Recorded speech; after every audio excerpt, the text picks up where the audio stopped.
Hello and welcome to a special Thanksgiving edition of Android Faithful. It is Tuesday, November 21st, just a couple of days before Thanksgiving. I'm Ron Richards, and I'm joined with this week by Mishaal Rahman.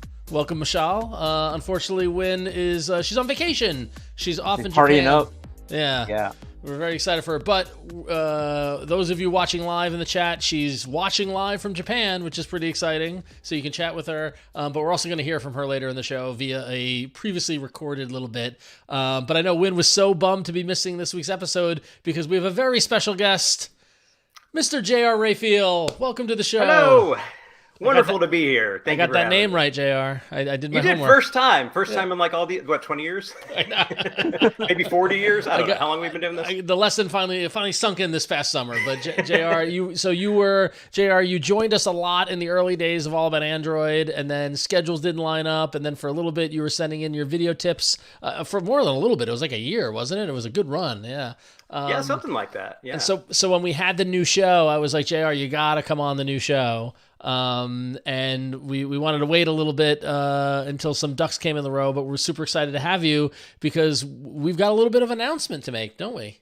Right? We do. It's overdue, and I'm glad to be here. We were trying to figure out how many years. I don't know. 17, 72. It's been a really long time since we've been live in the same virtual location together. Yep.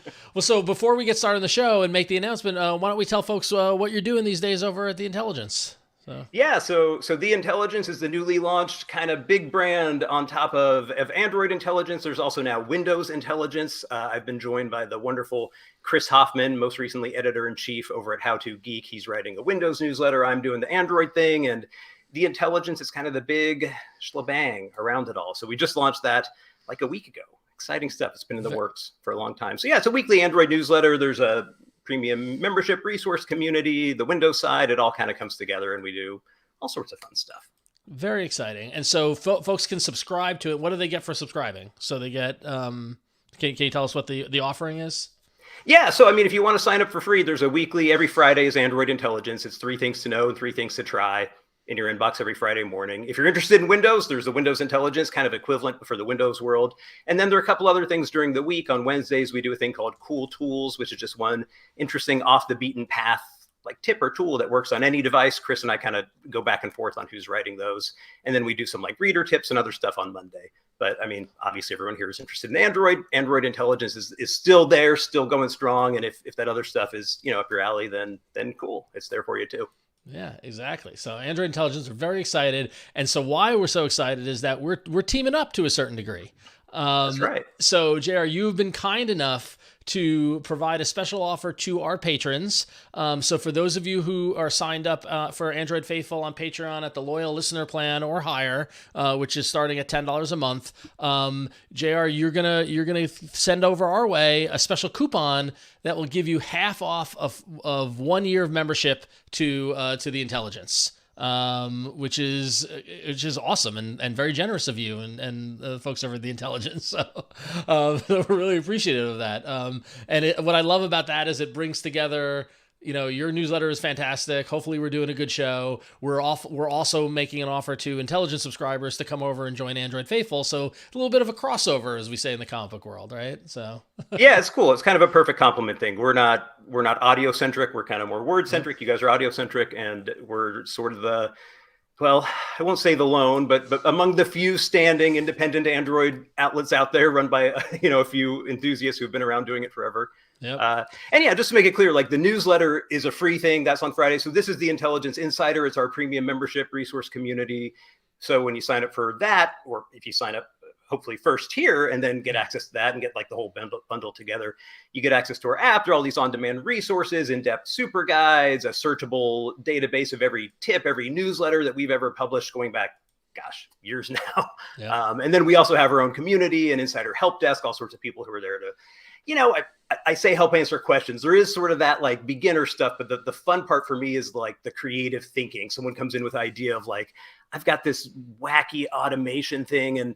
And what's beautiful about it to me is not just me. It's like, yeah, I'm there, but there are all these other people who are even smarter, who know so much stuff about the ins and outs in Android. And we get into these cool conversations of thinking up like cool custom creative solutions.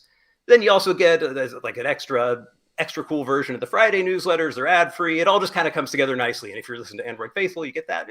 It's a good Thanksgiving meal, you know? It's a great Thanksgiving meal, in fact. So, so Android Faithful patrons, if you're signed up at the loyal listener level or higher, keep an eye out for your Patreon inbox, because you'll very soon you'll be getting some information about how you can sign up for this offer, and to get half off on the Intelligence Insider. And important to note, this only happens once a quarter, right? So if you want to get on this, if you want to get on it, you should jump in as soon as you get that information. We'll be doing it again next year at the next window to open up, folks. But you got to act now if you want to jump on it and get as much Android intelligence as possible as you can get from JR and team. So really excited to be working with you, JR, and really excited for us to be collaborating again. And this means we'll have you on the show again more often in the future, I hope. So absolutely. It gives us a good reason to do it. Exactly. Yeah, and the quarterly thing, you know, you hate to get like overly gimmicky, but what we're trying to do with that, because of the community nature, it's like we don't want it works because it's kind of small and tight knit. So we're kind of limiting it to these quarterly windows, and we'll see how it goes. That's kind of how we're trying it for now. But yeah, you got, you know, basically through Thanksgiving weekend, like a week or two to do it. And likewise, anyone who's listening who's already on the Intelligence Insider side, there's a similar deal there. So we got everybody taken care of. It's exactly. Yeah. If you go to patreon.com/AndroidFaithful, you can see that the sign up for that loyal listener level, get $10 a month. Our Android Intelligence friends right now can get that up until December 4th. Folks who subscribe to Android Intelligence are coming in at the $5 level. We're excited to have them on board. We've got a couple people have already signed up, so welcome to the party, folks. We're really excited to have you.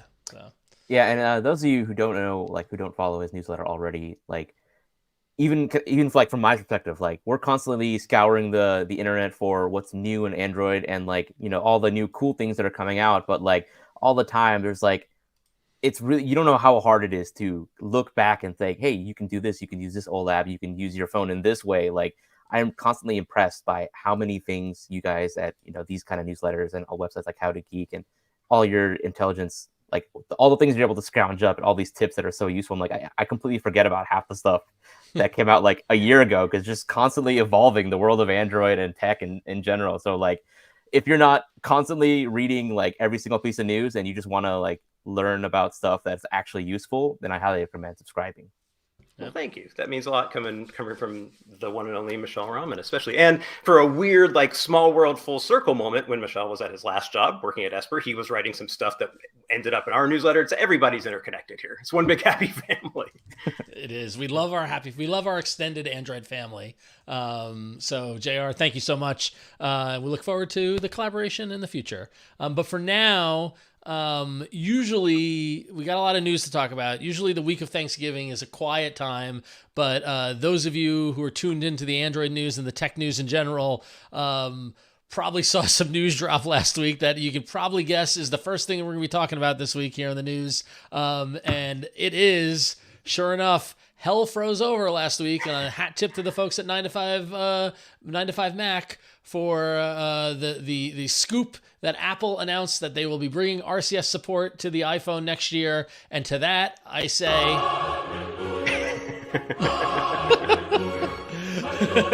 we definitely didn't think this would ever happen.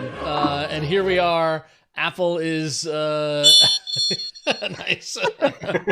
So basically what had happened is, and honestly, like, it came as a huge shock that the news hit on November 16th, that Apple, you know, in response to 9 to 5 Mac, Apple let it know that they will be providing a software update later next year that would bring RCS to iMessages. And I basically want to read Apple's explicit quote, where they said, later next year we'll be adding support to the support for RCS Universal Profile. The standard is currently published by the GSM Association. We believe RCS Universal Profile will offer a better interoperability experience when compared to SMS or MMS.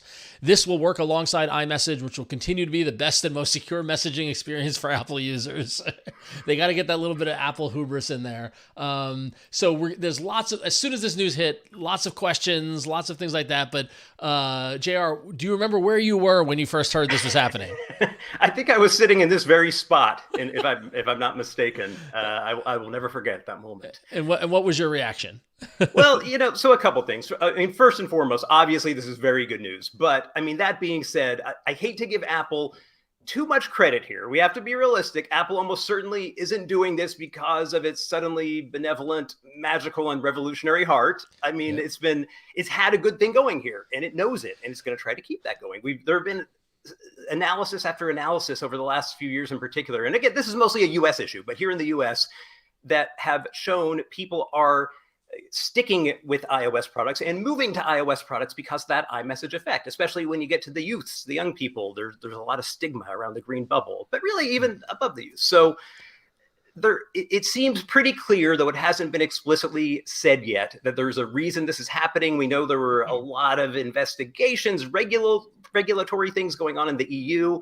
It would make sense that Apple is trying to get ahead of that, pull the trigger on its own before it's forced to do something even more drastic. So, but that being said, yeah, it's good. It's going to make this whole cross-platform silliness a little less silly. Realistically, it's probably not going to change much with the stigma, with all the green bubble nonsense and all that, but it'll make for a little less of a dumbed down, artificially, weakened experience with the messaging, in terms of, we've all had this, where you send or receive like an absurdly low resolution image or a video you can't even watch. It'll help with that. And that's what matters, is the function. Exactly. It was funny because when I heard the news, if you follow me on Instagram, I posted an Instagram story of the screenshot of the 9 to 5 Mac story, and I put in the music "We Are the Champions" by Queen because I was very had a lot of hubris myself and felt as if Google deserved to take a victory lap here, because we talked about last week that Google had sent a note to the EU claiming that that iMessage should be considered part of the digital what is it, Fair Markets Act or Digital Markets Act? Should be a gatekeeper. A gatekeeper under the DMA. So who knows if that's what pushed Apple to be like, oh, we don't want to have the EU come and make us, let's get ahead of it, like you mentioned, JR. But that led to the inevitable next question is, like, does this mean we are free of green bubbles? And of course not, because the follow-up clarification that Apple provided is that RCS messages will still use green bubbles, as Apple confirmed, which is not a surprise. And of course, they're going to still stigmatize anybody not using iMessage. But to your point, JR, it doesn't matter if hopefully people can look past the colors of the bubbles and recognize that getting a decently resolution image or video when sent and not have, lag between messages and all that, the interoperability still there. That ultimately is what's most important. But, it's also interesting that they are not going with Google's spec of RCS, rather the, I forget the name of it, the GSM Associations, the RCS Universal Profile, which, continues to kind of like, they're not fully on board with Google, but they're making a step towards the middle. Mishaal, where were you when you heard the news? I was on my desktop PC in another room when I heard the news. It was definitely a shock. Like, of course, the first question that came to everyone's mind is, will Apple continue to use green bubble? And then, the answer was yes, they will. Yeah. So, of course, the thing that we most wanted to happen, reduction of that stigmatization of green bubble users, is probably not going to, it's going to take a long time for that stigma to go away. Because even though sometime next year, we don't know exactly when, green bubble users will finally have a lot of features that they've been missing for a long time, like higher quality media and group messages, reading indicators, typing indicators, and things like that. Those are like the two biggest things that kind of shun green bubble users out of group messages with iMessage users. So even though we're going to get those features finally, like, just because we know about this, like, we're talking about it now on the Android Faithful show, how many regular Apple users out there even know that this is coming to their devices next year?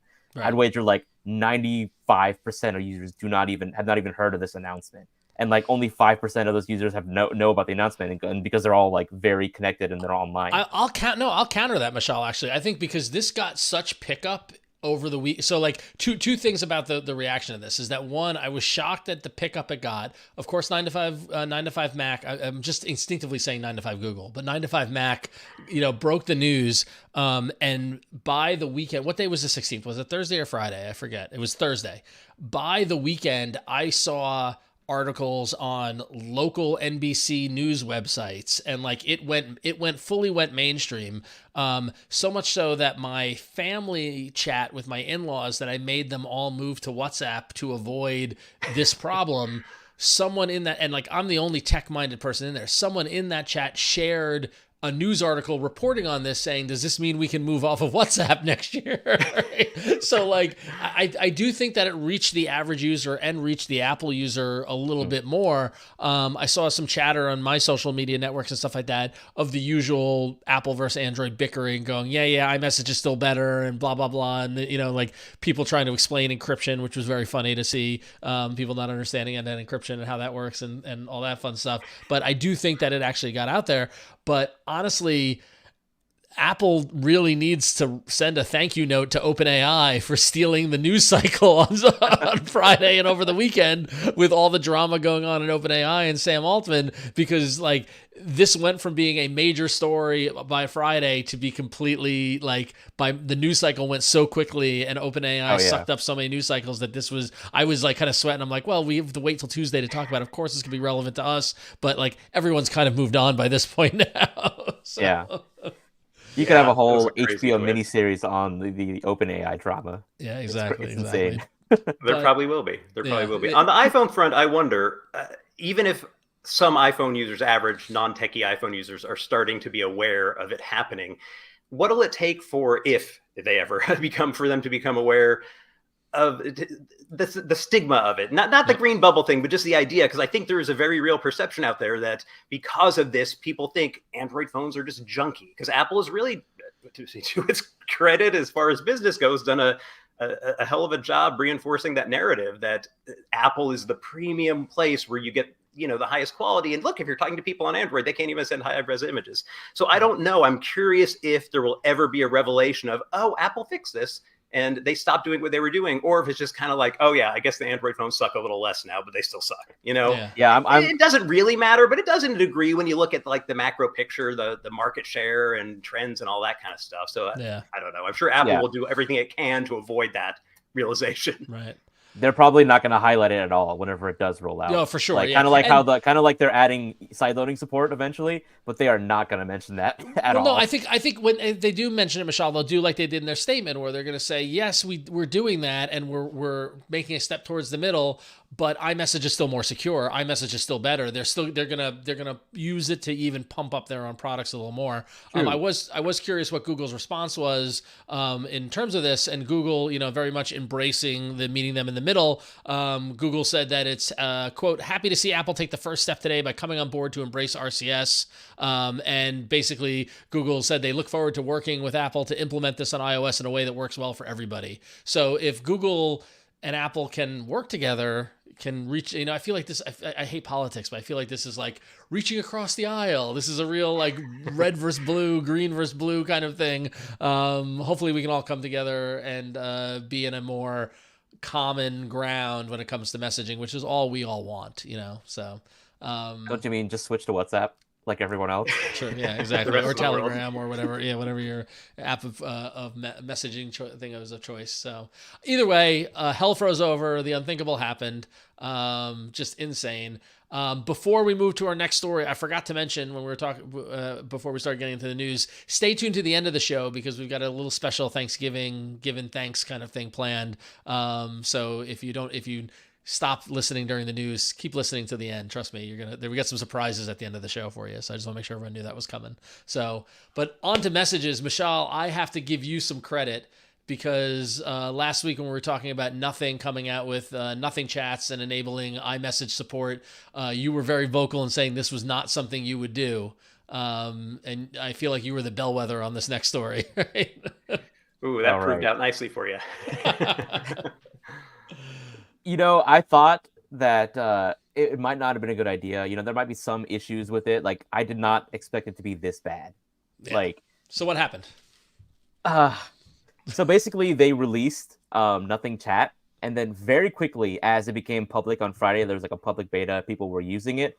lot of researchers who were very skeptical and I guess irate at Nothing and Sunbird over their marketing and the messaging, claiming it's very secure, decided to dig a little deeper and like sniff their packets and like see what data is being transmitted between their device and the internet. And they quickly found out that they're not following security best practices. Let's just say, like, I don't have the exact full details. Like, if you want to look at the exact issues, there's an article on text.com as well as 9 to 5 Google that dives deep into the exact problematic security practices that Nothing's chat app, which is based on Sunbird, is following. And like, they're not encrypting messages and images as they're being sent between the device and the server. Like, all this is being hosted on like a publicly accessible Firebase backend. And there's all sorts of other issues with the implementation. So much so that Nothing immediately pulled the application from the App Store, from the Google Play and like all its devices. And like right after, there's only like a day after they launched it publicly, they pulled the app and they said, we're going to be working through this. We're going to try to fix it. And then right after, I think earlier today, or was it yesterday, Sunbird shut down its own iMessage app. So like this really, really hyped up launch, which was kind of funnily overtaken by Apple announcing RCS support on its own devices. Carl Play, like he's a marketing genius. It really seemed like he got something right with the marketing. Like this, he partnered up with Marquez Brownlee. They had a big collaboration, and then they even had like a Washington Post review this article. Like this app, they really they made a splash with their iMessage app for Android. But then because the application itself just wasn't well designed, unfortunately, it's kind of backfired spectacularly on them. This was like another roller coaster. Like, I feel like this week between like Apple and RCS and OpenAI and the Nothing Chats kind of thing was just like an absolute roller coaster. So JR, when you saw this Nothing Chats thing kind of starting, what was your take on it? Were you skeptical of it, or? I'm always a little skeptical of anything. The more parties you bring in, third parties and intermediaries, the more room there is for error. But I sure wouldn't have thought it would have been this bad. I mean, this was a shock. It was like a jaw drop moment to see. What I wonder, I mean, there's obviously a lot of egg on face here, and Sunbird is what Sunbird is, but how did Nothing not vet this better? I mean, they're a technology company. They're putting it out to their customers, and they talk a fair bit about privacy and about engineering and all the things that should come together to say, didn't you look at it? Like, an average user isn't going to be able to find this, but you think the company signing a major partnership to bring it as like a native service on their devices would have been. So that's where, I'm just kind of waiting with bated breath and fascinated to see at whatever point Nothing addresses it, what they say. I mean, I think they basically danced around it. Obviously, the tweet or the X post, whatever it is up there. Yeah. So by the way, JR Win has she's come up with the clever name for the Twitter X thing as Twix. Twix. Yes, every now and then we refer to it as Twix. Like, the only public statement Nothing has made about this is through a post on Twix, which is where they said, we've removed the Nothing Chats beta from the Play Store and will be delaying the launch until further notice to work with Sunbird to fix several bugs. Understatement of the year, my insertion there. They said, we apologize for the delay and we'll do right by our users. So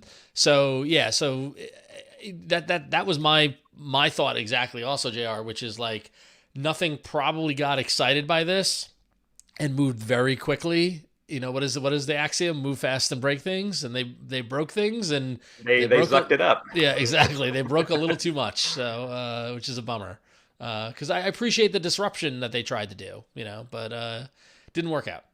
It was a really cool idea. I mean, the Apple thing kind of took a little bit of the wind out of the sails, but then this happened. It was just like, ooh, that's rough. I feel like they're gonna Sunbird, whatever. No one has a strong opinion one way or the other of Sunbird, but I feel like Nothing is going to have to do a lot to regain trust. And I said in that Twix, they did apologize, but they apologized for the delay. I feel like they kind of owe users a little more of an explanation, an apology.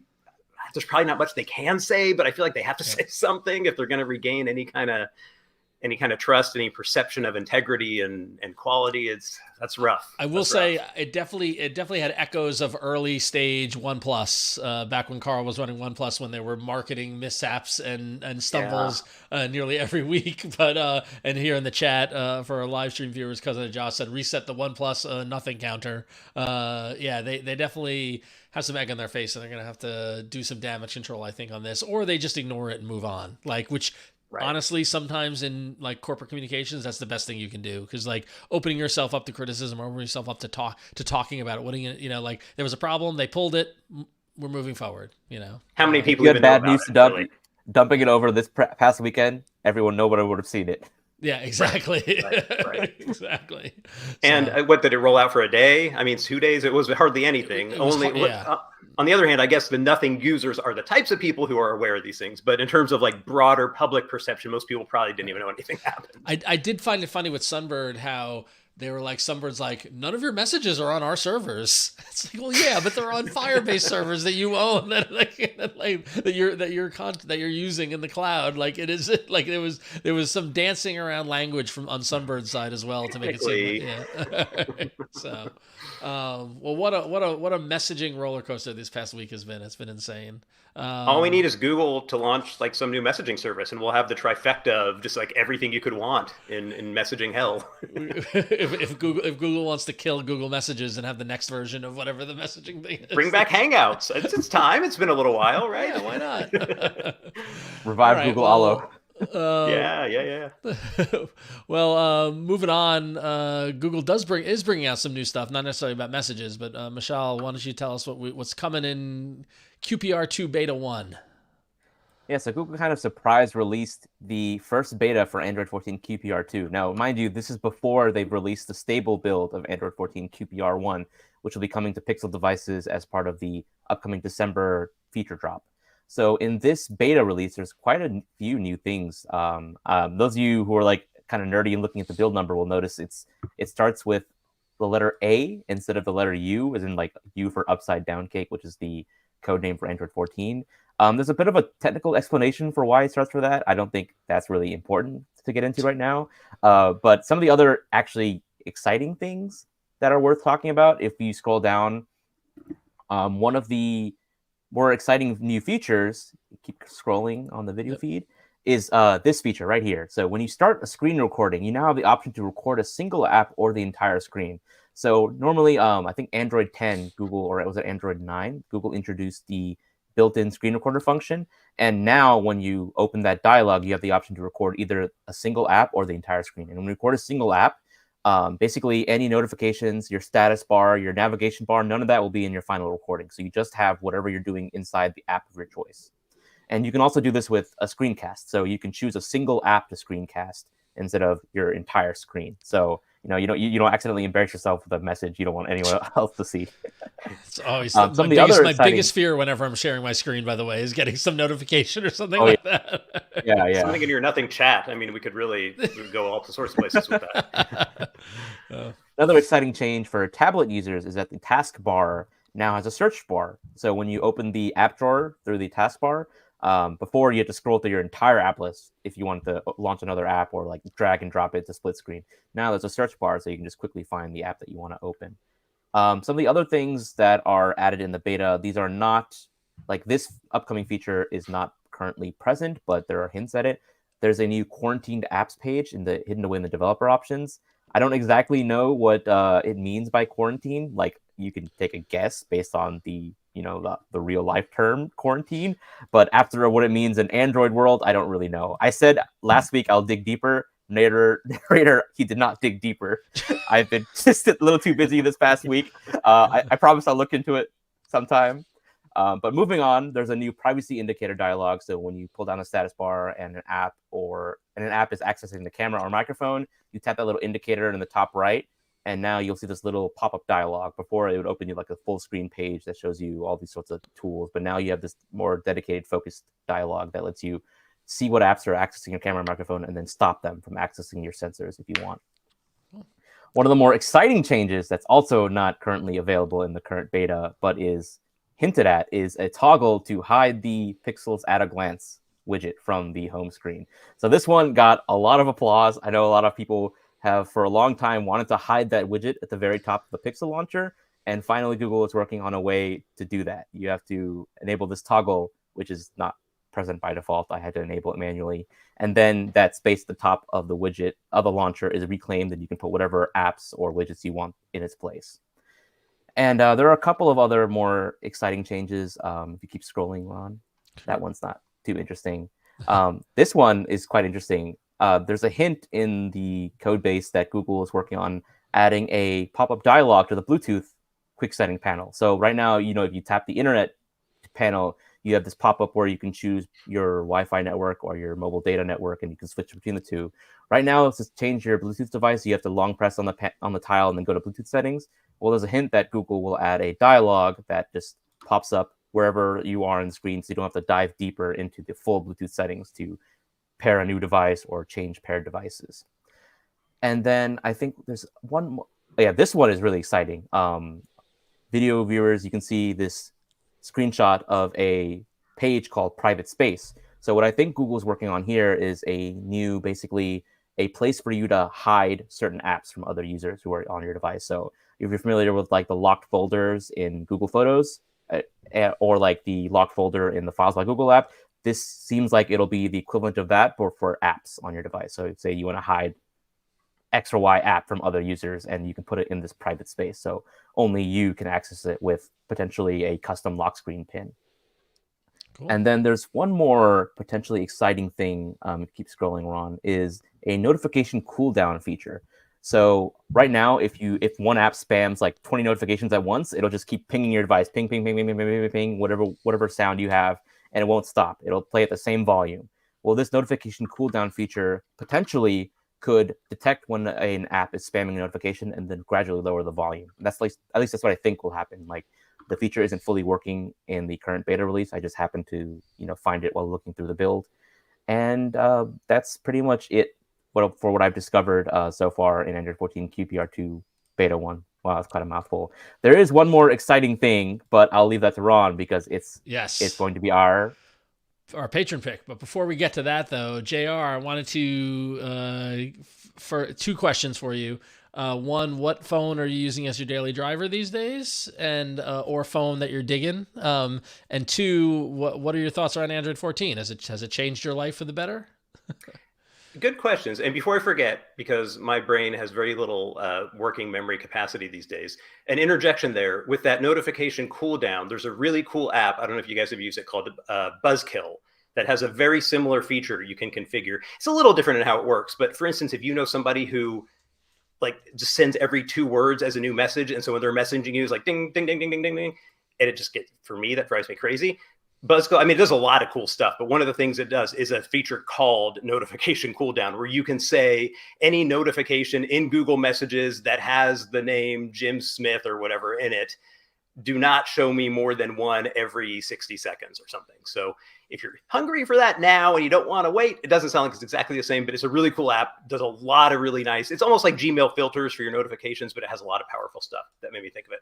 But yeah, so on the phone front, I've got to say, I did not expect to like it. I really enjoyed spending time with it. I didn't purchase it, but I had a loaner review unit, my time with the Pixel Fold. Thus far, up till that phone, I hadn't been won over by folding phones. The choices here in the US had been Samsung and Motorola. And for me, I mean, the software was always an issue. I'm not into the Samsung thing, and updates are a problem for me there. But more than anything was the form, that you carry around this little candy bar remote control thing, and you spend most of your time, or at least I find when I use a foldable phone, I use the outside more than anything. It's nice to be able to open it. So the Pixel Fold really won me over with that form, and I was kind of leaning toward maybe getting that. And then this guy came out, the Pixel 8. So this is also a review unit. This is not my own personal one, but I'm finding, so I've been living with this review unit, since roughly when the phone came out, a little bit before. And I'm kind of finding I'm being won over by this for one main reason, and that is the face unlock everywhere, which I haven't had since the Pixel 4, going way back to that whole butte with the Project Soli and all that stuff. And it just makes all other camera stuff, all the cool features, all the AI stuff, all that aside, that's something that I appreciate numerous times a day, because it's not just having it unlocked when I pick it up, which is nice, but every time I sign into a banking app or, whatever kind of secure thing you have to sign into, it's just so handy. And so I don't know. I don't know if I'll end up getting this, if I'll wait till next year. At this point, the phone I officially still own is the Pixel 7 Pro. I've been living with the Pixel 8, and I'm very tempted to make that leap. Well, I will say that the Black Friday deals from Google and the Pixel 8 Pro are very, very tempting. In fact, one of my friends who I would consider a tech adjacent normal texted me. He's like, "How's the Pixel 8 Pro?" He's like, "I see that deal's pretty good. Should I pull the trigger?" I'm like, "I've been pretty happy with it. It's been pretty great." So. Yeah, it has. It has. Android 14, I think it's great. It hasn't been like a night and day life-changing update on the surface, but we're reaching the point where there's so much stuff coming out all year long that if you're on an iPhone, that would be part of like your iOS update, but we get an update to Gmail every month or multiple times a month, to Google Keep, to Chrome, to whatever. So yeah, I've been digging it for sure. It's been nice little bits of polish and convenience and all that. But at the same time, I get why people see the update and they say, wait, is anything different? What's the deal? Because we're not really at the stage where everything is like this transformation. It's not a visual transformation. I'm sure we'll hit that again at some point, but it's subtle. But yeah, it's been a nice upgrade. I've been more excited this year by hardware than I expected to be, I guess is what I'd say. Whereas software has kind of been the key thing for a number of years now. It's like the hardware's cool, but every year it's kind of the same. And this year with the Fold and then the Pixel 8 Pro and just some of the nice quality of life things, I've been pleasantly surprised by how much I've enjoyed that hardware and need to decide when I'm going to make that bump. You're stealing my thunder a little bit on what I'm thankful for on the Thanksgiving side of things. So more to come there. No, it's all good. No, but I share the feeling for sure. So can I just interject? You mentioned Black Friday deals, but I just have to bring this one up because Samsung is also offering some amazing Black Friday deals because my dad has always been eyeing a foldable phone, the Galaxy Z Fold 5, and just their deals this week were just too hard to pass up. He got his Z Fold 5, which for the 512 gigabyte one, I think is like MSRP of $1,936. He got it for $700 because they took 25% off the base price, and then he's traded in his Galaxy Note 20 Ultra for $800. That phone came out like over 3 years ago. Yeah. Samsung, their deals are crazy. That's all I say. Yeah, so bundle and save up to over $1,330 with the Galaxy Z Fold 5. That's crazy. Insane. Those trade-ins have gotten so good. I feel like it was just a few years ago where you would have to be crazy to not just go sell it on like Swappa or eBay or whatever you do, because the trade-ins were, it was like you get something, but it was a lazy way out, and you'd get next to nothing for it. Now they're even Google's gotten hit and miss, but at the right time they've even come up a lot. That's awesome to see. I will take a moment to advocate for the Samsung The Frame TV. That's my TV in our living room, and it's fantastic, and it's an older model. The most recent model is even better too. So yeah, Samsung's got some good deals. Good deals this year. It's almost as if all the manufacturers and retailers recognize the fact that everybody's poor this year and they need good deals. So what do you do? Like, what's on your The Frame TV when it's not on? Like, what do you have it do? So Samsung has this great it's running Tizen, so it's not running Android, but they basically have like a app store for art. There's a whole art store where you can go through, and there's curations. There's art from sources like museums, like the Tate Modern and things like that, and there are collections. And so right now I have like a Thanksgiving-y painting up, and like there's an artist that the kids like, Uli Guli, that does like these little figures and stuff like that. And so typically it's something kid forward around whatever holiday is of the time period. But like I've had classical, 1600s paintings up. I've had modern stuff. You can add your own art. My wife had purchased some digital pieces of art that she liked that we put up there that were more on the modern side. So it's really flexible in that regard. You could put photos and things like that if you want. You can plug a USB stick in and upload your own stuff if you want to, or you can pull from those art sources. So yeah, that's really cool. And it just stays on in that mode like 24/7. Yeah. Like it stays. It's got an ambient mode. It detects when there's nobody's in the room and will turn off, and will detect when you walk in the room and bring it back up. It's got the cool kind of wood grain plastic frame that snaps around the frame of the TV. So and it's hanging on the wall. So like when it's so effective that when we moved in here, we had friends come over who knew us from our old apartment and said, "Oh, when'd you get that piece? That wasn't in your apartment." And her husband leaned over, and was like, "It's the TV. TV. She literally thought it was a framed piece of art. So wow, yeah, that's really cool. tempting. That sounds pretty cool. That's very cool. So all right, cool. Well, as Mishaal mentioned, every week over on Patreon, our loyal patrons can help us pick a story to talk about on the show. And this week, this Thanksgiving week, we had 3 stories up for you guys to vote on.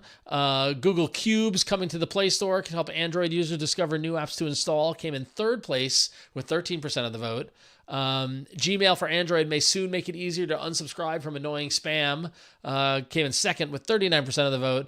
And I feel like every couple of years, Gmail is trying to help you avoid spam, and they never quite crack it, but they're trying again.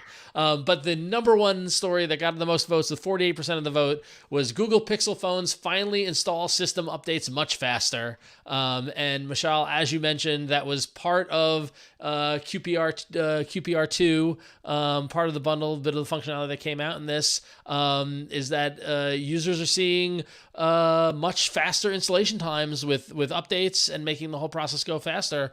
And they don't appear to be limited to a specific model of phone.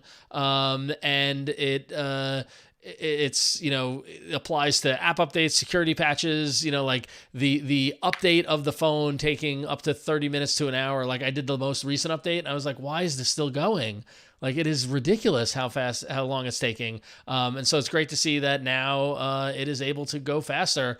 Mishaal, can you under the hood explain a little bit how this is happening or? So I don't have the full details myself, but Android Police founder and APK Mirror founder Artem Rustakovsky reached out to his contacts at Google, and he actually came up with 3 potential reasons why this. So I'm not saying potential reasons. These are what he learned from Google as to why the update process has been significantly improved. So according to what he was told, number 1, Android now parallelizes compression operations. So he says that OTA installs previously require individually compressing thousands, or they require compressing thousands of small blocks, and now this is all being done in parallel. So this is all, instead of being done like one at a time sequentially, it's now being done simultaneously. And this has led to a 26% reduction in install time during Google's testing. Number 2, Artem also says that Android now batches operations of these small blocks. So for example, instead of, I mean, it's all kind of technical. We don't really look at the details, but this change has resulted in a 24% reduction in install time during Google's tests. And then the last thing that Google also did is that they switched the compression method from gzip to now LZ4, which is a different compression algorithm. So this results in a 50% decrease in install time. And then combined, these 3 changes has resulted in taking a 25-minute installation time down to around 6 minutes. So there's like a lot of things that are going on when you are installing an over-the-air update. Like I think one of the things that people have noticed takes the longest is the optimizing apps step. Yeah. And that's like Google has tried to like various ways to speed that up. Like when do you do that optimization step? Because that optimization step has to be done. Like the Android runtime, like it's like literally compiling apps. Like, do you do that in the background when the user is not using the device? Do you do it when the user is using the device? How many CPU threads do you dedicate to doing that? If you take too much, like, will that prevent the user from using their phone for other stuff? Like, there's a lot of considerations that need to be done, and Google is constantly optimizing, this whole installation process, because it's not really a thing that a lot of people, we complain about it techies because we're constantly updating the beta all the time. We want the reboot now. We want the new update now. But the average user is like, I don't even want to update, right? I'll just wait till the last minute to update. And the long time it takes to update makes you not want to update because there's up to a half an hour to an hour that you can't use your phone, right? And Google's got smart. The seamless updates have kind of gotten rid of that. Like you could still use your phone during these whenever a Pixel is installing an update. It's just that if you're like an impatient like techie like us, you want to reboot right now. You want that update right now. You don't want to wait for this optimizing app state. It'll take like 30 minutes. So it's nice that Google has sped this up by a lot because it is kind of, you're wondering like, why does it take so long to optimize apps? Like, why does it have to sit there for an hour? Like, what's it doing? And I'm just really glad this is being done. I mean, go ahead. Oh, I'm sorry. Just on a side note, I was going to say I adore the fact that Artem is the one who dug this up and sourced it. It's like you can take Artem out of Android Police, but you can't take the Android Police out of Artem. I love that he's still just like posting stuff on his own on Twix, and also that he has stuck to that one profile picture since going back, I don't know, whenever before I even met him, became aware of him, 2008, 9, I don't know, whenever that was. He's committed to that, and I appreciate that. I love that guy, and he's still doing awesome work, just kind of out doing his thing. I mean, I guess I don't know what his official relationship is with AP, but he's clearly doing his own thing there, and that's awesome. Yep. Very cool. So yeah, I mean that's a welcome change. So it's in the QPR2, so it'll be a while before it's out to the standard release, right, Mishaal? Like normally, what's the lag between the stuff that you showed in QPR2 versus when average users will see it? QPR2 is going to hit stable in March, so quite a while. Yeah. So a few months at least. No, not that far off. I mean, here we are. Yeah. It's almost the end of the year, so March isn't that far off. So. And then that update presumably will take a long time because that update will have to apply before the faster updates can apply moving forward, right? Yeah, I think so. You have to apply the update to do the faster updates, right? Right. Yeah. It's like you're on a train going 80 miles an hour and you want to make it go 100 without stopping. So you still gotta apply the update. That's pretty funny. I think so. A little bit of MC Escher kind of mentality going there. Or Boros kind of, yeah. All right. Well, everyone go to patreon.com/AndroidFaithful and you can vote every week. Voting happens on Mondays, and anybody signed up for the Patreon can vote. And we love the fact that you guys help us pick something to talk about. So very cool. All right, so moving on to hardware, a couple of quick kind of things to look forward to. Mishaal and JR, if you want to get your calendars out, I'm sure you already have it out here. But so Samsung Galaxy S24 launch date is imminent. It looks as if Samsung confirmed the 2024 Galaxy Unpacked event to the Korean press and confirmed that the launch date will be January 17th. Which is about 15 days ahead of of previous models, and we can expect seeing the Galaxy S24, which I feel like has been shared through leaks, and then pre-orders will start after the event. And as we talked about last week, Mishaal, right, that Samsung's going to get into the AI game with this release. So excited to see that. I don't know, JR, how do you feel about Samsung these days? Are you pro, con Samsung? How do you? I think what I'm most interested to see, the AI stuff, all right, cool. I mean, some of it's practical. Some of it's just sort of like buzzword for the sake of buzzword at this point. We'll see what they do. I'm really curious to see, and this phone may be too soon, but I'm really curious to see if and how they're going to respond to the Pixel upgrade increase of going to the 7-year guarantee. I mean, Samsung, of course, prior to that had raised the stakes itself by bumping its Galaxy phones up. And there's ideally the whole competitive marketplace thing leads to everybody getting better. And, it's easier and cheaper for the manufacturer to not do that. But once somebody does, expectations go up. So I'm really hopeful that Samsung will, if not match, at least bump up and follow suit. I don't know. This may just be too soon, but I'm curious to see if they do. And if not, then hopefully by next year, next year's, the following years, we'll see some action there. But yeah, I mean, it's going to sell well. It's going to be almost certainly going to be a hit. So it'll be cool to see what even the surface level features, the AI stuff, what they can do and how it compares. Hopefully it won't just be the usual like Bixby kind of, why is this here? Google's already doing this better thing. Hopefully they'll come up with something cool, new and different and having a purpose to exist. Yeah, and I feel like enough times happened since the Google announcement for them if they want to extend that coverage period that they can get their ducks in a row in order to do it. But yeah, we'll see. Yeah. But Samsung's not the only ones coming up. In fact, even sooner, our good friends over at OnePlus have set a launch date for December 4th for the OnePlus 12 to capitalize on their 10-year anniversary. It's hard to believe. I didn't even realize that it's been 10 years of OnePlus. They were founded in December of 2013 when they were founded by Carl Pei, who's now with Nothing, and Pete Lau. And so they're going to be doing the OnePlus 12 announcement on December 4th. A very dramatic shot of Pete Lau standing on a watch face, which is, to announce the date. And we've seen a bunch of we've seen a bunch of leaks on the OnePlus 12. It's going to be running Snapdragon 8 Gen 3, got a new camera. It's going to have wireless charging, which is a hot button topic for OnePlus users and that sort of thing. So I'm excited to see how the OnePlus 12 rolls out because I do love my OnePlus Open. JR, have you gotten to play with the OnePlus Open at all? Or No, I haven't spent much time with that. So you have that one there? Yeah, it's over there. Mishaal, you probably have it handy, right? Like we're both Yeah, it's Mishaal and my I daily are driver. in love with this device. It's fantastic. It looks It's, cool. I definitely need to yeah. spend some time with it. If you like the Pixel Fold, I think you'll love the OnePlus Open, because like the Pixel Fold, like we talked about this a little bit when we reviewed the phone. It's almost like a Goldilocks and the Three Bears thing. Like the Samsung Galaxy Fold is a little too small, and the Pixel Fold is a little too fat. OnePlus Open feels like just the right form factor, just the right size for the book foldable style.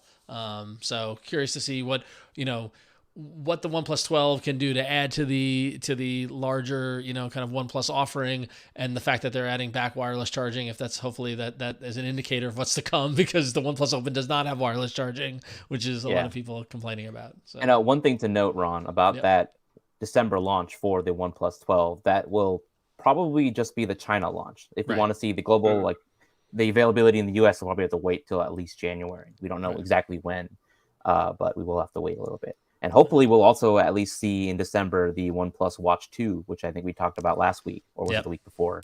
Well, probably with that marketing shot of Pete standing on a watch face. Standing on a watch, that kind of indicates that the watch is coming. Yeah, a little bit of a tease. Very subtle. A little bit, very, very subtle. I love that OnePlus is still kicking. That we've got them, we've got Nothing. Things have condensed so much over the years, where it's like, Google's still there. You got Samsung, Motorola, but we used to have all these little random players. I mean, there was like the Next Bit.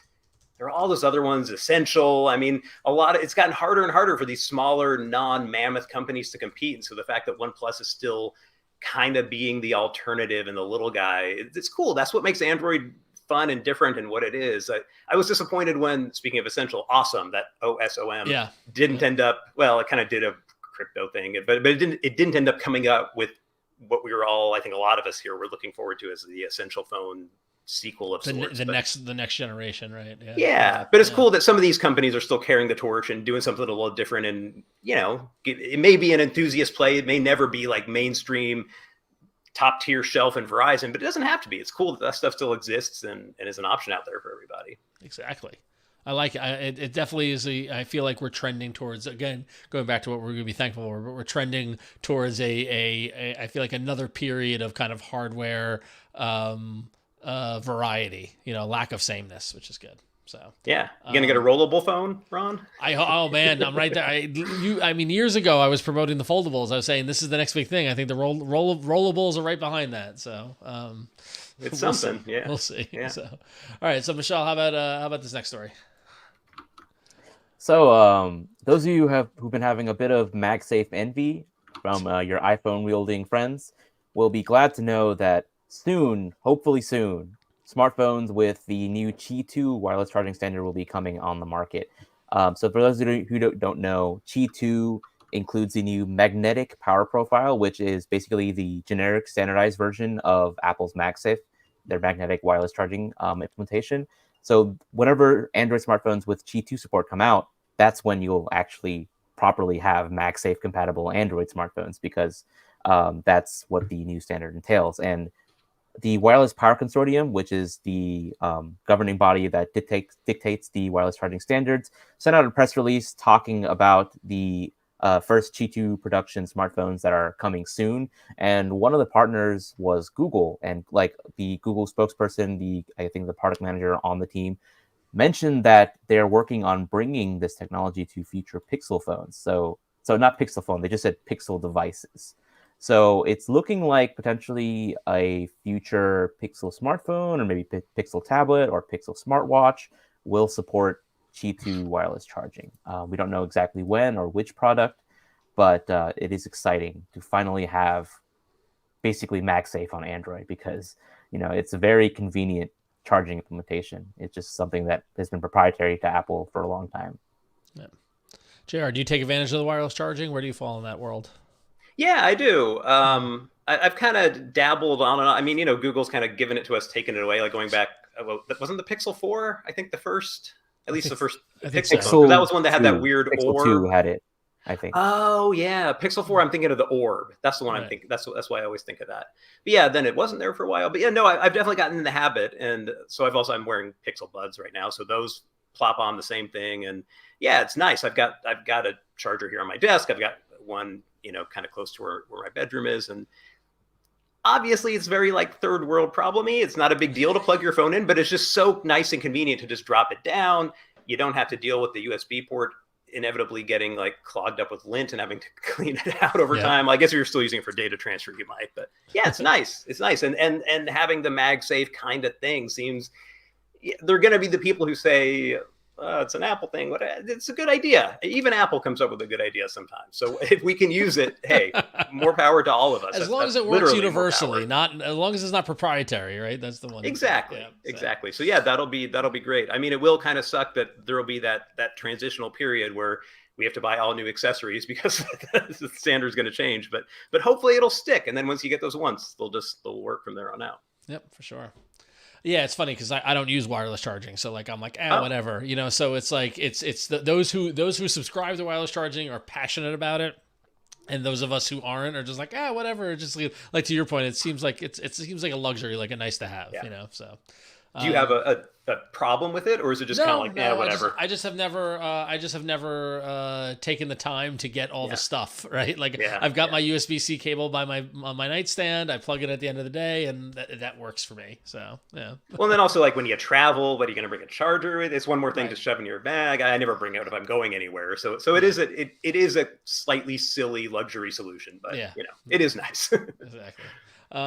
It is funny because I did stay at a hotel that had a wireless charging base on the nightstand. I was like, oh, cool, I'll use it. I put the phone on, I did the charge, I went to sleep, and it must have moved or slipped, and it just didn't charge overnight. I'm like, see, this is, and it's happened, my wife has the iPhone, and I got her the wireless charging base, and it happened the other day where she like thought it was on charging, and it wasn't, and then she had like 6% battery, and so it's definitely, it can be fraught. So that's true. And hopefully Q2 will solve that by magnetically aligning the two devices. Yeah, by making sure it works. Yeah, there you go. So, all right, cool. So couple of quick under the hood stuff in terms of processors. Snapdragon 7 Gen 3. Lots of exciting there after Qualcomm announced the mid-range 7 series chipset. And the results are in, and it's giving up to 15% improved performance on the CPU, and 50% improved performance on the GPU, and overall 20% better on power saving. So those kind of benchmarks are given thumbs up across the board for the Snapdragon 7 Gen 3. Mishaal, is there anything else I'm missing in terms of that's note with the Snapdragon Gen 3 or? I guess one thing to note, exhilarating AI. Ooh, is that we don't really know what devices will actually. I mean, like. At the very end of this article, you can see that we are expected to have devices from Honor and Vivo launch with this chipset. Yep. Typically, you don't actually see a lot of smartphones launch with these, like the 7 Gen 1 series, 7 Gen 2. I don't think there were very many devices that even launched with them. So I'm kind of curious to see, if that trend will continue or if we'll actually have more devices move to the lower end, especially as the market is hurting and people aren't buying as many devices as they used to. Like, prices got to come down. Yep, exactly. And then additionally, over on the MediaTek side of things, I was very jealous, as many of our friends are at the MediaTek Summit recently. I got a little bit of FOMO looking on the Instagram, seeing lots of friends of the show hanging out. But as part of that summit, MediaTek officially launched the MediaTek Dimensity 8300. And as they say, it's got a tri-cluster ARM v9 CPU, and it's therefore going to have a blazing fast GPU, Wi-Fi 6E, and support for on-device generative AI. So it definitely is packing in a lot under the hood on the Dimensity 8300. So if you're into processor stuff, you're going deep into all this sort of stuff that it does. It will be interesting. MediaTek also did mention its compatibility with dual displays, which leads to some speculation that is it a processor that's really leverage foldables, or what does dual displays mean if not foldables from there. So exciting stuff on processors. I have a hard time with that personally because it's like very, very nitty gritty, right? So yeah, I'm with you. I mean, it's cool. I'm more interested to see when we see what it can really do, but of course you've got to start with the specs and the technical stuff. Itself, but yeah. Yeah, I think this upcoming generation of especially the flagship end, will be really interesting to see exactly how much AI can be done on device. Because one of the things that Google caught a little bit of flack over on the Pixel 8 launch was like, there's a lot of AI features on the Pixel 8, but a lot of it's not being run on device. It's being sent off to the cloud for processing, like a lot of the photos, Magic Editor features, for example. And how much of that will be able to be done on devices with the next gen Snapdragon and MediaTek chipsets, and how, I guess, available will that technology be? Because, will one manufacturer offer the feature? Will another manufacturer not offer that feature? It's really interesting to see what we can do with these new powerful chipsets. Yep. All right, so Mishaal, you've been on a Don Quixote-esque journey with your webcam, haven't you? That's the only way I can describe yes, Ron. So recently, I've been doing a little experimenting with my webcam, and because I've had guests over, like I've been going to visiting family's house and things like that. I'm like, I don't want to take my little Brio with me. I don't want to unplug it from my desk. So let me just try out the Android 14 webcam feature just to see how it goes. Because I've been covering it for a long time. I've been anticipating it for so long. And then once I tried it out, and then I compared it to third-party webcam software, I discovered that for some reason the Android 14 feature, the quality is just so much worse. I don't know exactly why. Like, are they doing aggressive compression before sending the video feed over to the device via USB? It's like, I don't know exactly what is going on, but if you compare Android 14's webcam feature versus a third-party app like Camo or any other solution, you'll notice that the built-in solution is just significantly worse in quality. So let me do it for those of you who are watching live on the video feed right now. Right now, I'm not using Android 14's webcam feature, but I am using my Pixel 6 Pro as a webcam. And I'm using one of the third-party solutions that I mentioned in the article. I'm not going to explain how I set it up. It's a little complicated. Yeah. But basically, I'm not using Android 14 webcam feature right now. But in just a second, I will switch over to the Android 14 webcam feature so you can compare before and after. So this is what I'm using. I think it's much higher quality. I'll let you be the judge of that once I switch over. Just take a look for yourself and compare. Yeah, so it's exciting. There's a little bit of magic right here. Live demonstration right here. A little live demo stuff. But in the meantime, while he's switching his webcam, I'm going to encourage everybody to go to AndroidCentral.com, where Mishaal wrote up basically a breakdown. That the article is called "The Android 14 Webcam Feature Makes My $1,000 Pixel 8 Pro Look Like a Cheap Camera," and it goes into some details of the journey he's been on in terms of this and the testing that go through it. And it's got to be a software issue, right, Mishaal? I mean, like if it's, so have you switched over now at this point? I'm back. Yes. Okay. So we're going to go back to zoom into me right now. So, yeah. And so those of you who are watching the video feed, I have changed. I was using previously the third-party tool that I talked about in the article.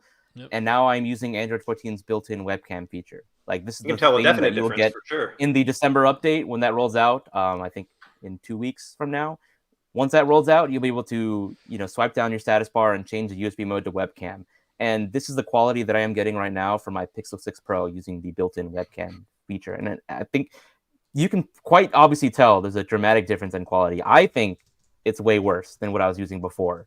And I don't know why it's way worse. I'm hoping it's just a software issue and that Google can change the quality settings and that they can bump up the lower the compression so that it looks way better, or just offer some quality option. Because maybe one reason they did it is because of thermals, right? Maybe potentially running it at a higher resolution just could make the device overheat. Well, I did test that out. Like last week was a live demonstration. I recorded for 2 hours at 4K 30, and my Pixel 6 Pro did not overheat. The battery temperature, I think, reached a peak of 36 degrees Celsius. I'm sorry, what did you record for 2 hours?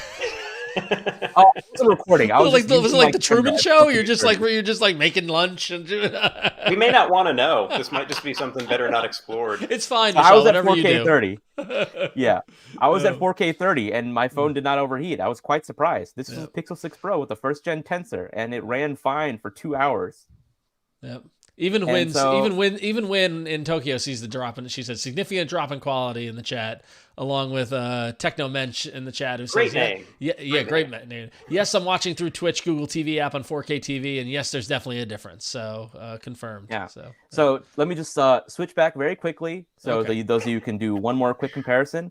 It should take just a few seconds. All right. Deactivate. There we go. As we get a little switch. That looks a lot worse. I can't. Yeah, that does. Yeah, the black screen is really. That's an interesting feature. It actually is. None more black, as it were. Okay, I should be back now. Yeah, there you are. Yeah, much better. Okay. Yeah. Oh yeah. What do you think? You can tell difference. Right? Difference for sure. You can actually see the details on my face now. Yeah. I'm not as sometimes camera stuff starts to feel really academic. You have to zoom in and look at this. This is very obvious just to like the naked eye looking at a monitor in front of me. I mean, there's no question. Yeah. And I wouldn't have as much of an issue with it, but like Google's marketing, like they had a video that says you can now use your epic Android camera as a webcam, and like on their landing page it says you can use your Android phone as a beautiful webcam. I'm like, what beautiful webcam? That didn't look beautiful to me before, and so now that's why I kind of wanted to highlight this. So hopefully Google can add like an option for us to bump the quality up if we want. Yep. All right. Well, interesting. Thank you, Mishaal, for doing the Lord's work and figuring out the webcams. And maybe we'll see if we can hear from someone at Google to explain what's going on there and see maybe it's a work in progress on their side. Who knows? All right. Well, let's go wrap it up on hardware. We got we're running a little long. Hopefully, JR, you can still hang with us for a little bit. But yeah, sure. I'm okay. So we got a couple of app stories to get through, and then we're gonna give thanks. So first up, Mishaal, why don't you tell us about Microsoft? So Microsoft has long had this app on Google Play called Link to Windows, and on your Windows PC called Phone Link. Basically lets you communicate between your Windows PC and your Android device. You can basically send photos, you can send links, you can access your photos and things like that. But if you have a Samsung device or an Honor device that has the Link to Windows app pre-installed, you get additional functionality such as instant hotspot, such as the ability to mirror apps on your phone or mirror your screen. Well, now that kind of baked-in functionality is coming to OnePlus and Oppo devices running the Oxygen OS 14/ColorOS 14 release. So those updates to those devices will get the Link to Windows app pre-installed and also gain that additional functionality that is only possible if you pre-install that app on your Android device. And this has to be done through a partnership with Oppo and Microsoft, because obviously you have to pre-install the app at the manufacturing process during the build time. And it's not something you can just do by downloading the app and you get access to all this additional functionality. So if you use a Windows PC and an Android phone and you're planning on picking up, or you already use an Oppo or OnePlus device, I'm sure you'll appreciate this added functionality you'll get with the update. Right on. Cool. Quick update for WhatsApp users. Google Android quietly posted in the support forum that they're going to be changing the way WhatsApp chat history is handled on backups on Android. Moving forward, your backups will start counting towards your Google account cloud storage limit. As they say, similar to how WhatsApp backups are handled on other mobile platforms. So this is going to start rolling out to WhatsApp beta users starting December 23rd, and then gradually roll out to all WhatsApp users on Android. I did not know these backups didn't reflect against my storage limit. I use Google One. I have many gigabytes or terabytes of storage with Google, thankfully, so I don't really think of it. But if you are limited to the 15 gig of storage on your Google account at no charge, and you're using WhatsApp, and if you have a lot of activity, a lot of stuff to back up in there, you're going to want to take a look at it. I do like the fact that WhatsApp allows you to indicate whether you back up just the chats and media or just the chats and no media, because honestly, in the gigs of backups, many of that are videos and photos that honestly are disposable. And so like I tend to back up just the chats because I'm a weird hoarder and I have me and my wife's entire chat history going back to when we were dating on WhatsApp, and I want to keep that for some reason. I don't know, but so yeah. So I love how they're testing this out with beta testers first, as if this is something you want to test. You want to have your storage counted against your Google account.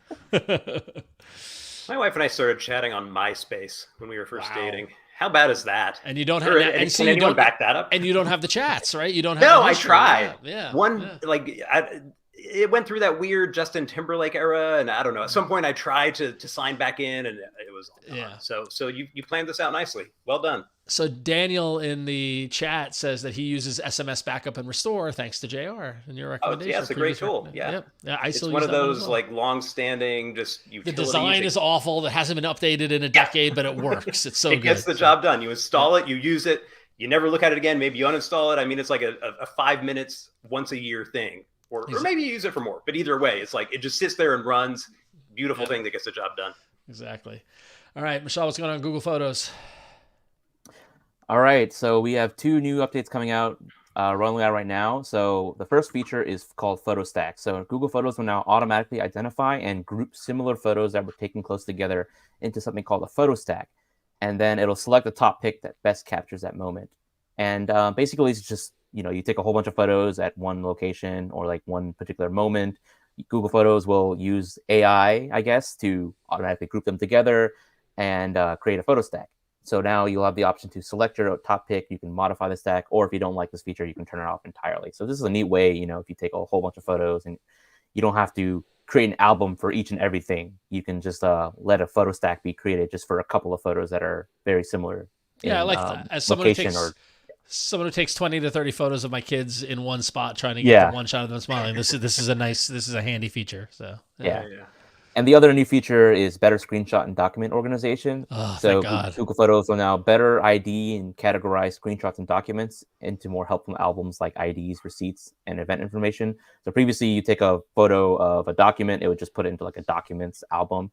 Now it'll actually start to categorize it more accurately. And also, Photos will automatically identify things like dates and screenshots, so you can quickly add a reminder in your calendar. So if you just take a screenshot and it has like a date, you see like a little chip that asks you to add a reminder in your calendar. So just to help you out a little bit more if you take a lot of photos of things and screenshots of things. That reminders thing is cool. Google had so many cool reminders features, and then they kind of fell apart for a while, and they took some away. And it's cool to see that cross-app reminder thing coming back again. That sounds like something that could potentially be really useful if it works as well as it's made out to. Yep. I love Google Photos. I really do. That's so Same. Cool. Yeah. So, all right, and the last bit of story is about Huawei. We talked about this last week when they announced their new Harmony OS next, and they said there was going to be no support for APK files, which, as we all know, are native Android apps, and they're getting ready to roll this out to users, which made a lot of people confused.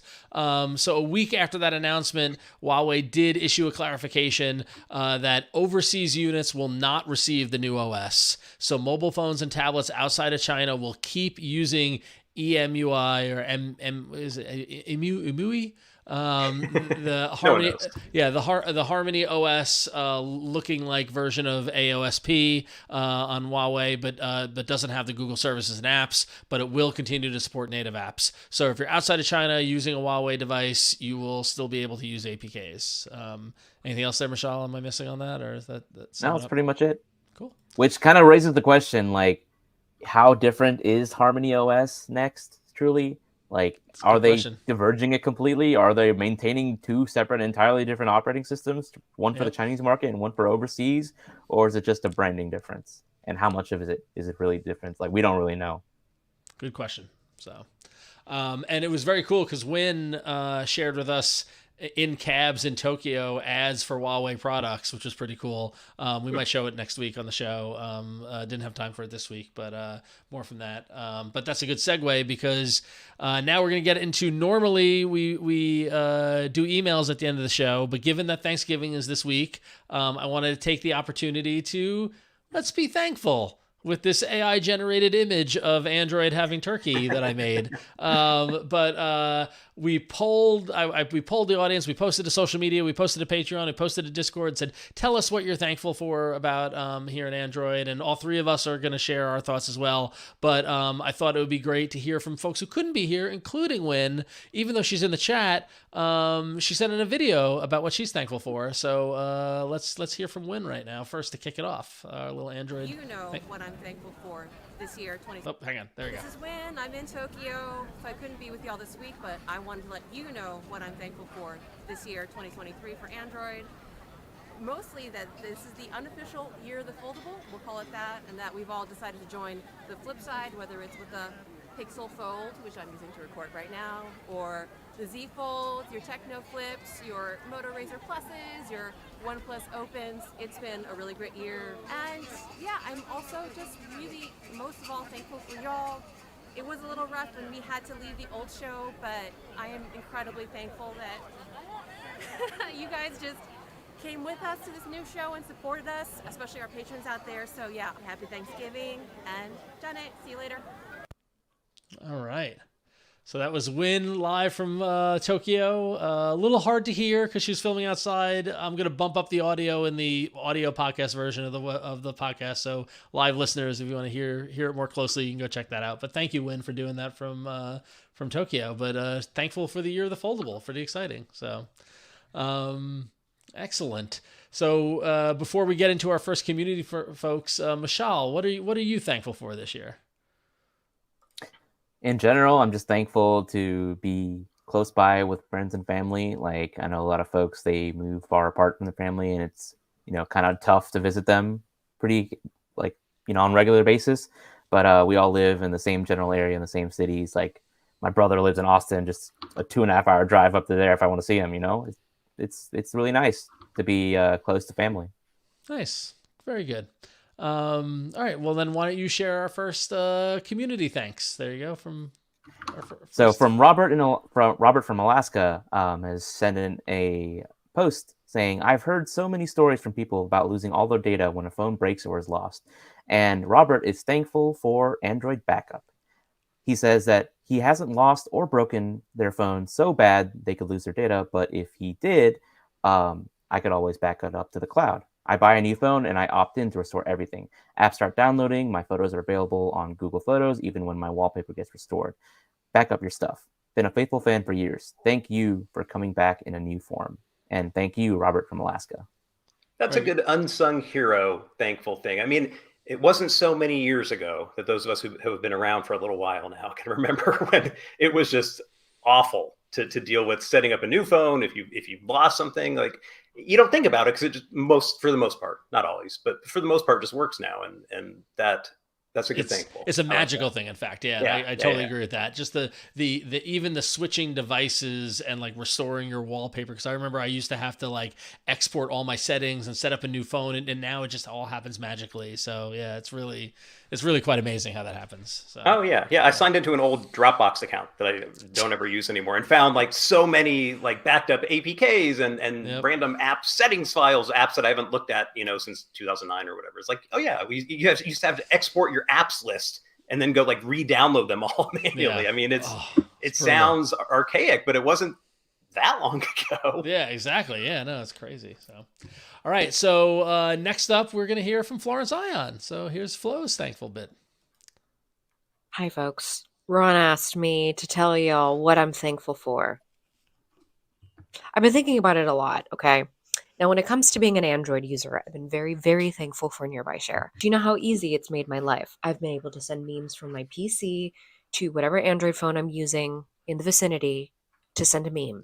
Because at the end of the day, if it makes sending a meme very easy, I'm a very happy customer. Number two, I'm very happy that the Android faithful have stuck around with the Android faithful, that this is a podcast that you are going to get to enjoy in the new year, and I'm very happy to be a part of it, and very thankful as well. And number three, I'm thankful that Carl Pei made a villain of himself the other day, because I know that the world is still turning when it's been 0 days since the last PR infraction from Carl Pei. Everybody have a safe, happy, healthy Thanksgiving, and thanks everybody to tuning in and keeping the Android love alive. Well, Flo is very unique. That was savage. I did not expect the last one. She definitely wins for best creative use of like a clip-on lav mic. That was nice. Exactly. It was artful. The knives out. I like that. So I hate to make somebody follow that, but we'll go back to the community with our next thankfulness from Cousin of Ja, who's currently in the chat room, who sent in and said, "I am thankful for the ability to choose my own launcher and to be able to sideload F-Droid apps. I am thankful for the continued ability to view my files as files like I used to do on my computer. I am thankful for the number of options of phones, each with their own strengths and weaknesses. I'm thankful for Android 14 finally splitting out notification and ring volume sliders. I'm not thankful for my phone allowing every call to ring while on Do Not Disturb, even if I've set the interruption exceptions to no calls. When it comes to Android, the Lord giveth and the Lord taketh away. Happy Thanksgiving, faithful Cousin of Ja." That was And poetic. That was beautiful. it was wonderful. And I'm so thankful that Cousin Ajah is still with us, longtime live stream viewer, back to the All About Android days. Thank you for that. That was fantastic. So, JR, what are you thankful for this year in the world of Android? So I thought about it. I'm going to go a little on the sappy side, but my first, I have two. They're quick. The first one is that it's genuine. Really am thankful for the community of passionate Android users who are out there, still as curious as ever. We see and hear a lot about, these things ebb and flow. Android was on a crazy growth spurt for well over a decade now. iOS is gaining ground. Android's not the cool new thing, but there's still those of us who use it, appreciate it, like these testimonies we've just been hearing, know what makes it special. And there are still people who are every bit as excited about the same stuff as we are. And beyond that, willing to hang with us, to support us on these smaller scale independent projects that you guys are doing here, I'm doing, that we're doing just kind of in our own little corners. And there are people still here with us making that possible and keeping the magic alive. And natural segue from that, again, at the risk of being a little sappy, I am thankful for you guys for doing this, because I was really sad, and not just on a personal level, but just on a broad level, when the AAA show went off the air, the virtual digital air, I guess.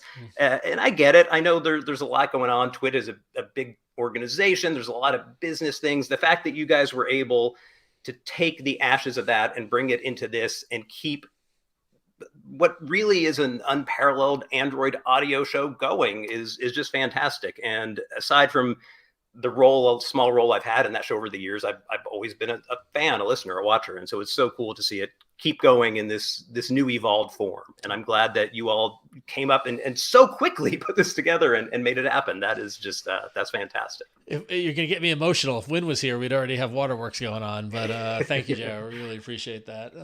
So I think that's a great segue to hear from our good friend and former co-host, Mr. Jason Howell. So let's hear what Jason's thankful for. Android faithful crew, it's me, Jason Howell. Yes, I am recording this in my car. What can I say? It's Thanksgiving break. Things are crazy. I think the thing that I'm most thankful for with Android this year is its tenacity. This whole thing with Apple and RCS.